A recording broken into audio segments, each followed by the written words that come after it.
الرحمن السلام علیکم ورحمۃ اللہ وبرکاتہ۔ ایک گاؤں کے ہوٹل میں ایک سیاح داخل ہوا اور مالک سے اس کے ہوٹل کا بہترین کمرہ دکھانے کو کہا۔ مالک نے اسے بہترین کمرے کی چابی دی اور کمرہ دیکھنے کی اجازت دے دی۔ سیاح نے کاؤنٹر پر 5,000 کا نوٹ بطور ایڈوانس رکھا اور کمرہ دیکھنے چلا گیا۔ اسی وقت قصبے کا قصاب ہوٹل کے مالک سے گوشت کی رقم لینے آ گیا۔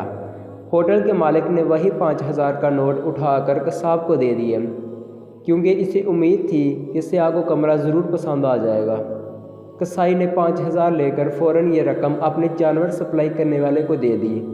جانور سپلائی کرنے والا ایک ڈاکٹر کا مقروض تھا جس سے وہ علاج کروا رہا تھا۔ اس نے وہ 5,000 ڈاکٹر کو دے دیے۔ وہ ڈاکٹر کافی دنوں سے اسی ہوٹل کے ایک کمرے میں مقیم تھا، اسی لیے اس نے یہی نوٹ ہوٹل کے مالک کو ادا کر دیا۔ وہ 5,000 کا نوٹ کاؤنٹر پر ہی پڑا تھا کہ کمرہ پسند کرنے کے لیے سیڑھیاں چڑھ کر گیا ہوا متوقع گاہک اسی لمحے واپس آ گیا اور ہوٹل کے مالک کو بتایا کہ مجھے کمرہ پسند نہیں۔ یہ کہہ کر اس نے اپنا 5,000 کا نوٹ اٹھایا اور چلا گیا۔